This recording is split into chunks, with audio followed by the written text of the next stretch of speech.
It's Just a Library by me. I wrote this story, actually. I hope you enjoy it.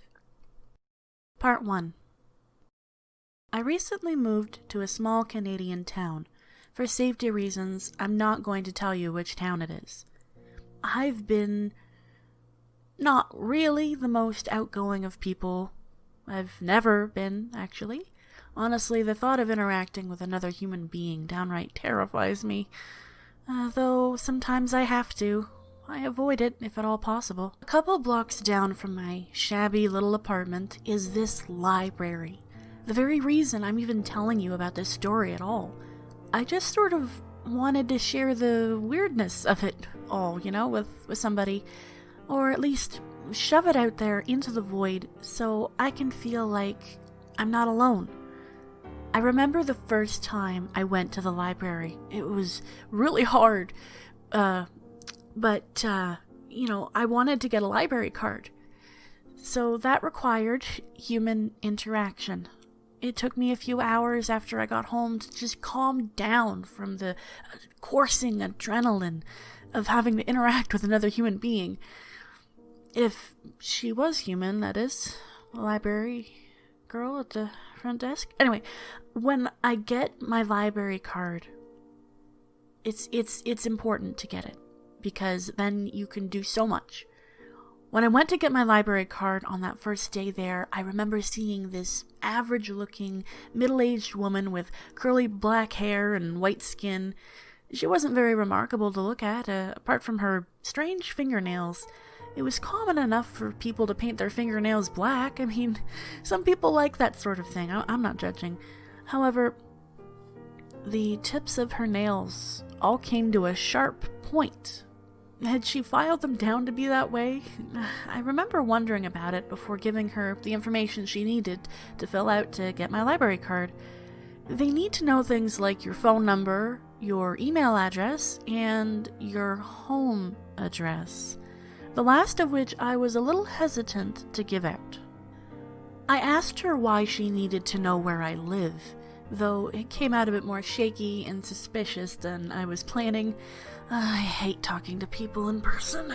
Online friends are better. Anyway, the lady just gave me a closed-mouth smile and explained that she needed to make sure I actually lived in the same town as the library. Only locals were allowed to have a card. If you don't live in this town, you don't get to have a library card. She also needed to see some form of identification from me to prove I was who I was. Is every library like this? I don't know, probably. I had no idea. I nervously showed her my now expired driver's license. She didn't seem to care about the fact that it was no longer valid. It had my name, my face, address, home address. It was all good in her eyes. So that was, relief, right? I was relieved to know I could finally get that card and just head home. Once that card was placed into my hand and the lady waved me goodbye, something stirred within me. Something that would start the beginning of the rest of my life in this little town. It was a feeling. One I didn't realize would only grow stronger to the point where it would almost just break me. It started the second I stepped foot outside of the library, my card tucked away in my purse. I want to go back to the library. It was such a silly thought at first. I mean, I was mere feet away from the library and already I wanted to go back. Did I forget something there? Maybe I was just itching to check something out of the library already. It was why I had gotten my card, wasn't it? So I could borrow things? So I could use the computers there? Well, maybe. So I could lounge up in the upstairs nook with little chairs and couches and tables and feel like I belonged there. Belong. Part of me wondered if that was why I wanted a library card so badly, to feel like, even if it was just a small thing, I belonged to something, somewhere. I shook off the feeling and went home. It was going to be dark in a few hours, and being a single woman living by herself, there was no way I was going to risk being alone at night outside after dark. I am a very cautious person. My father told me growing up to always be aware of my surroundings, and my mother warned about the types of horrible people that exist out in the world. People who would snatch up a young woman without a single thought and not an ounce of regret. I don't consider myself paranoid either, just cautious, careful. Perhaps antisocial is a better word to describe me. I'm not truly afraid of people, just uncomfortable, terrified. No, uncomfortable. Anyway, that feeling I mentioned before, it never went away. Even after I got home, I found myself wishing I had stayed at the library just a little bit longer. I mean, I just got my card, and I haven't even used it yet. I decided to sit down at my computer and browse through the local job listings. My parents helped me co-sign to get me into this place, under the proviso that I get a job, which is fine. I haven't held a steady job ever. Mostly due to my fear of human interaction. I mean, that's why I love the library so much. Apart from librarians themselves, I mean, you never have to talk to anyone, and no one really wants you to anyway, right? Library. You can just cozy up in a corner and feel like you're out of the house doing something, even though you're just doing what you normally would at home anyway. Computer, phone, tablet, relax.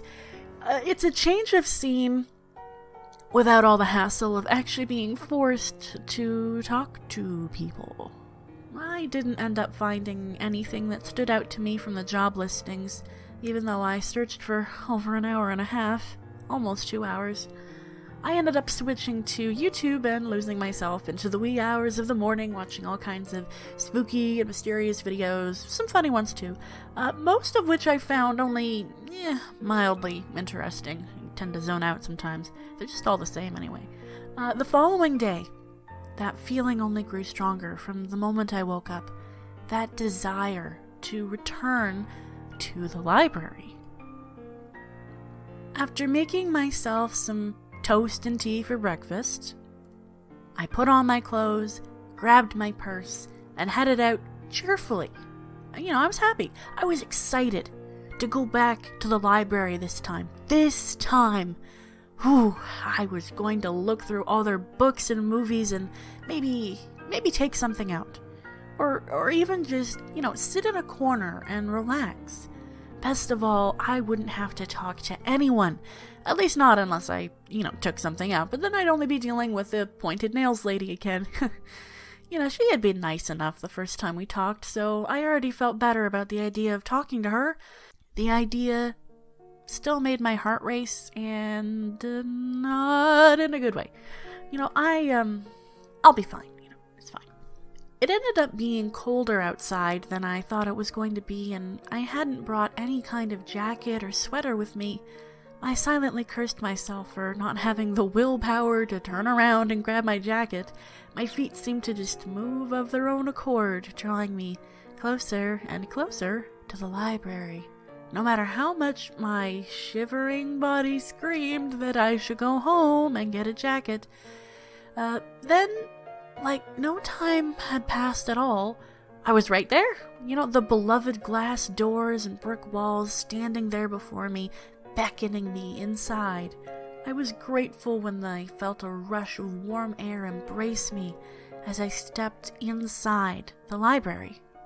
I briefly glanced over at the front desk, wondering if that lady from before was there, and she was.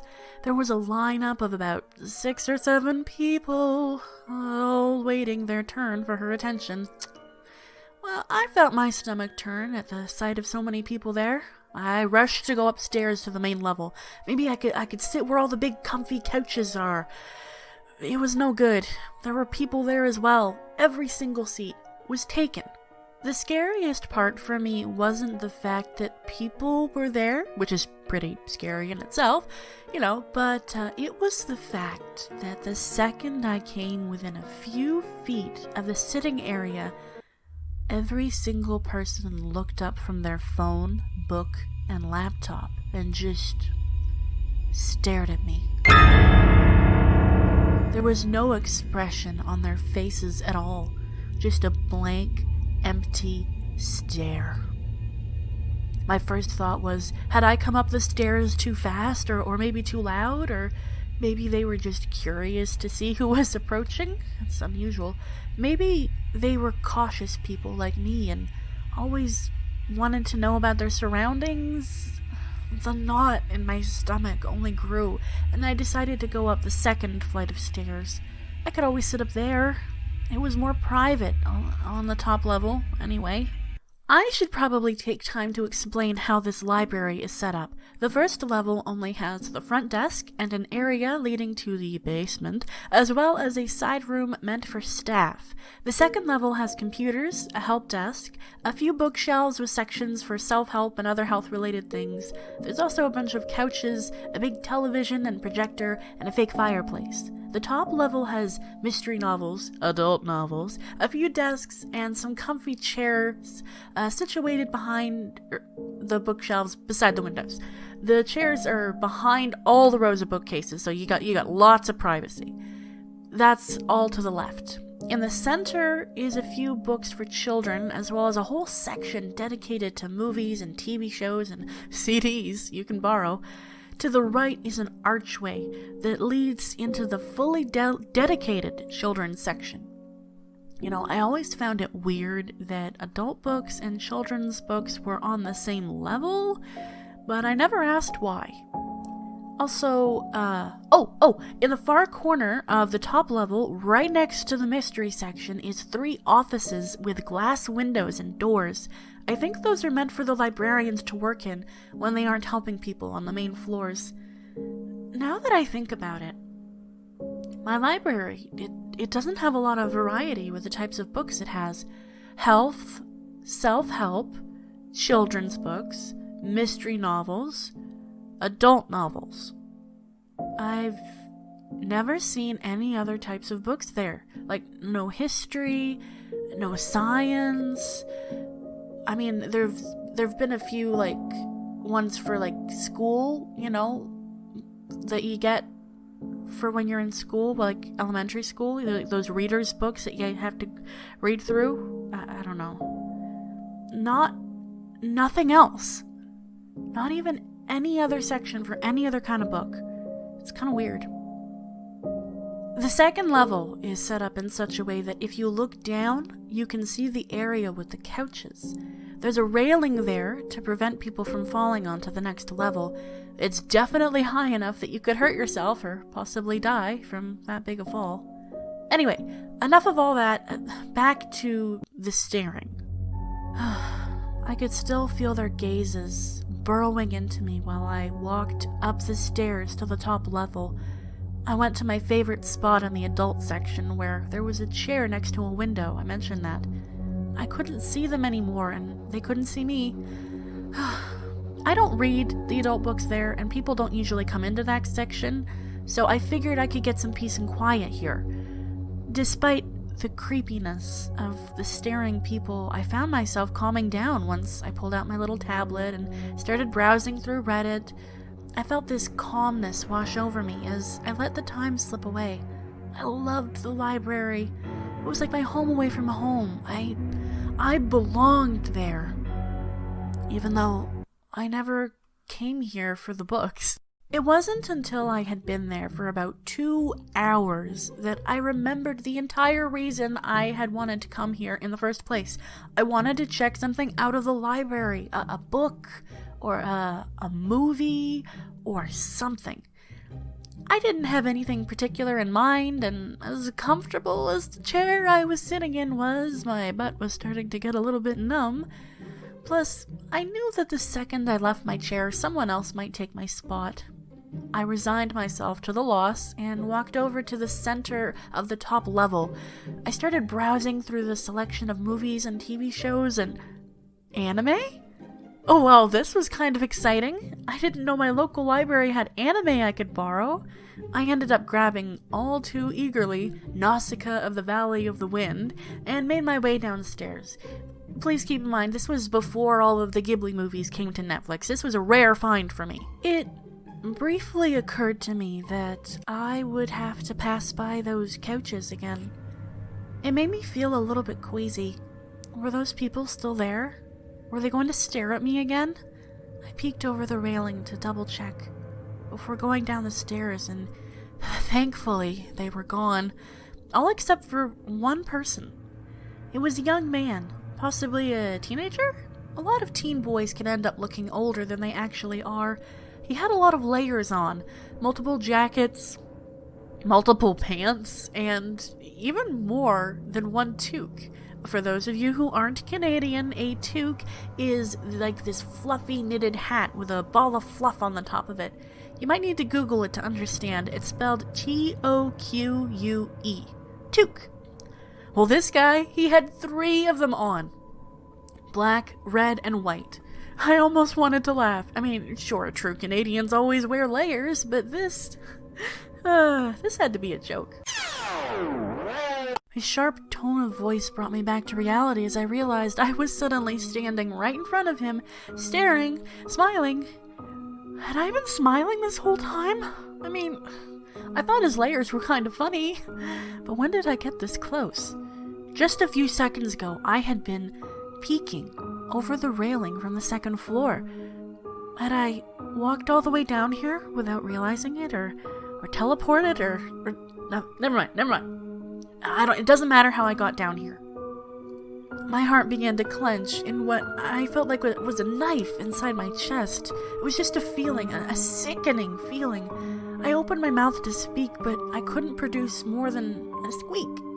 I felt so embarrassed and slightly spooked, unable to bring myself to say anything, and not wanting to bother the young man. I turned and I bolted. I walked as fast as I could to the front doors, not wanting to run, in case I bumped into a poor old lady or something, stopping the second I reached the doors. I couldn't leave yet. I still had to check out the anime I had grabbed.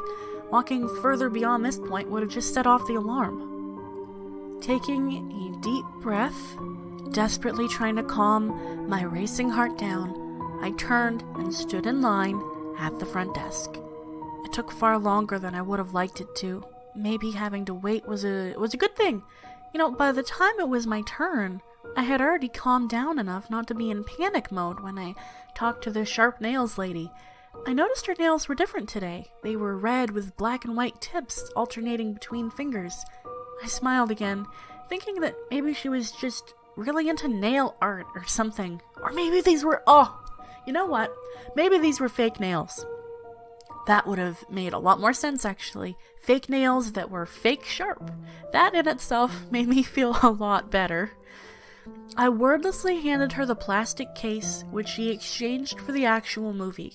I showed her my library card, and she printed out a receipt for 1 week from now, telling me that it was due back at that time.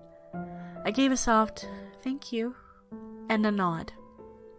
I silently praised myself for not stuttering this time and breathed a heavy sigh of relief as I stepped outside. It had gotten even colder than on the way over here. My arms immediately got goosebumps and I hugged myself, shivering. Just walk faster, I whispered aloud to myself.